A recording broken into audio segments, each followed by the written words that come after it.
Evergrace is an experience. If I could sum it up into one word, it would be strange. You have strange NPCs. Welcome to my shop. You have strange and almost dream-like environments. And you have strange little dudes that pop out of chests and give you hugs. Hey yo, what the f— Sure, Evergrace is a strange game, but is it a good game? Is it just another generic RPG released by Fromsoft? Well, let's dive into Evergrace and we'll go over a few things that I think makes the game unique, and I'll let you be the judge of that. After releasing my Eternal Ring video on the Kingsfield subreddit, the community there, hey guys, told me to check it out. So I did. I bought a physical copy and I slapped that puppy into my PS2 Slim and it immediately broke. Come on,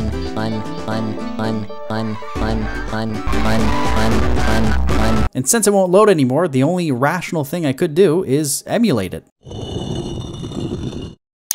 Shh. Don't tell anyone or else you'll get in trouble too.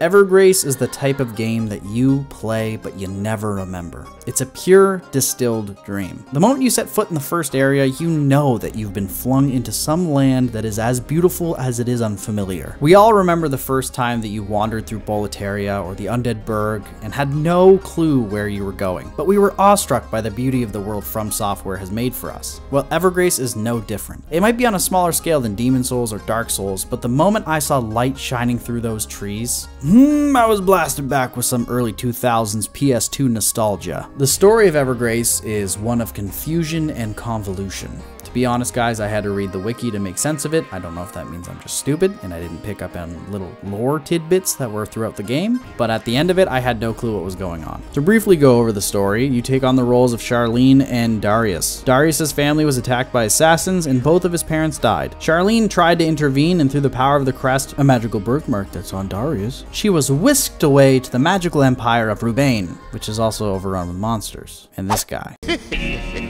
You're being so charming.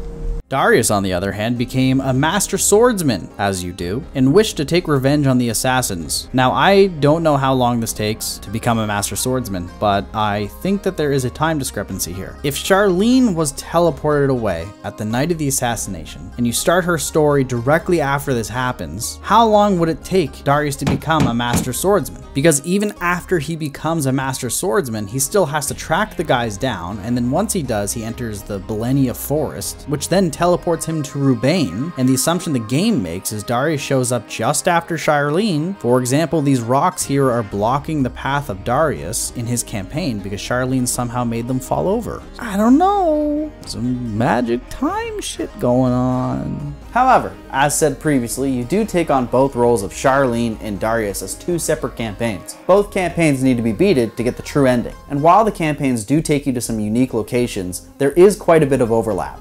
And personally, I don't like when games do this. As much as I love DMC4, the only reason I can deal with the backtracking throughout the entire game is because of our beloved wacky woohoo pizza man. But the unique thing about the dual story is the fact that you can change freely at any time to the other character's story via save point. You can also visit the shop here where you meet the shopkeeper. That's a bargain. With his mysterious faux Eastern European voice, he sells you all sorts of curatives and equipment. And he's so addicted to mushrooms that he gives you 50% off your next purchase if you give him one. Now I know what you're thinking. Shops? What are you buying?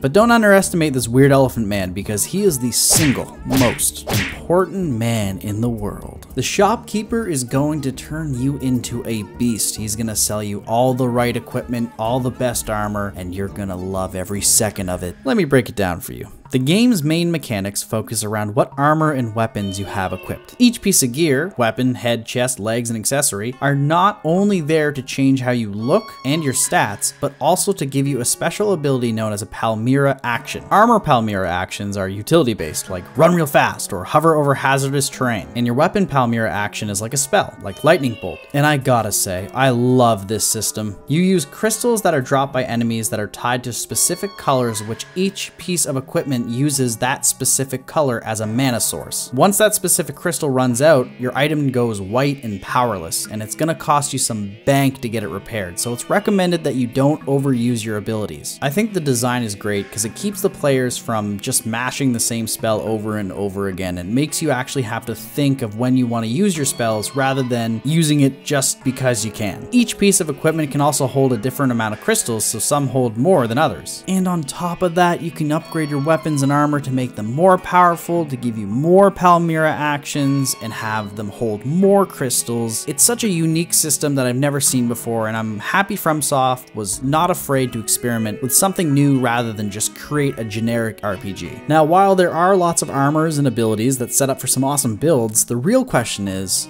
combat fun?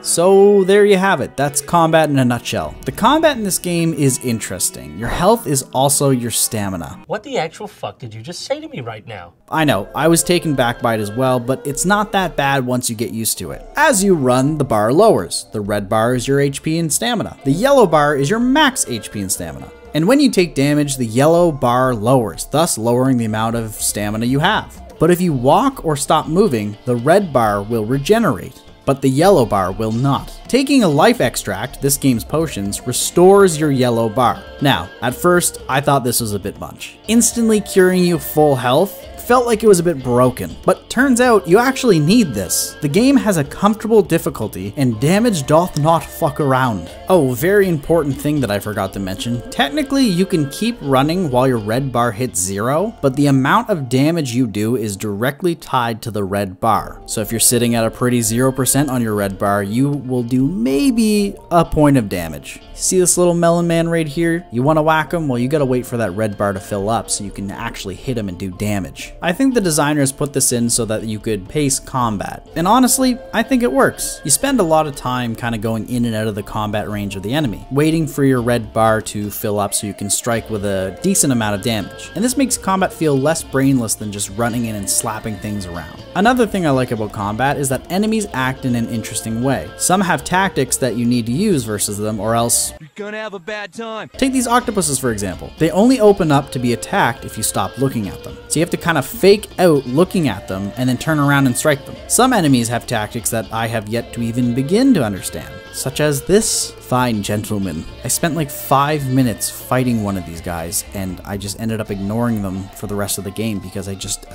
they were impossible to kill. Now, something that I think is pretty cool is enemies also telegraph their moves with these speech bubbles. Swords mean they're likely to attack you. Magical words mean they're about to cast a spell. And these ellipses, I don't know what these mean. I liked Evergrace. It's unique, it's got beautiful environments, especially the first area with those golden trees and the sunbeams going through them. It's got this almost nostalgic atmosphere, and I've never even heard about this game until about a month ago. Yeah, the story is kinda meh, but the voice acting's pretty good. Villains sound evil, the main cast has defined personalities, and the scripts are delivered well, except for this part. Sorry to dump all this on you.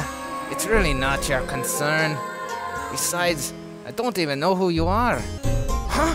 That mark on your hand! You have the crest! Get away! Ah! The cursed mark! Don't really know what they were thinking with this part here. But by far, my favorite part about this game is 100% the soundtrack. It adds to the strangeness of the game. I can't even begin to describe to you why it does, but it just does. Invoking this sense of mystery and just overall feeling of being in a strange land. Kudos to the FromSoft team who made it, because I think it fits perfectly. A stranger in a strange land. That's what I sum Evergrace up to. Not only in regards to the characters, but also the players. And I think FromSoft is amazing at delivering this feeling.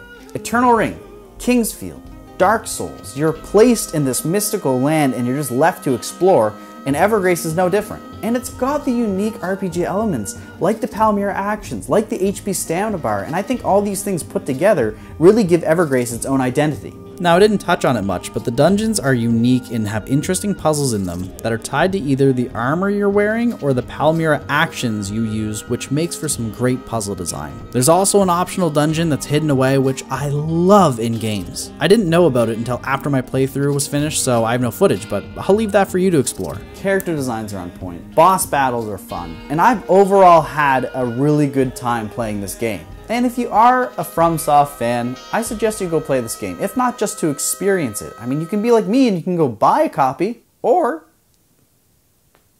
you can download it illegally. But hey, if you're new here and my face hasn't scared you away yet, why don't you consider subscribing? I'm trying to get 1,000 subscribers on YouTube by the end of 2022, and I'm pretty sure I can. I'm a review channel, but I also like to do pieces on video game commentary, such as final boss fights, or perhaps top 5 games of 2021.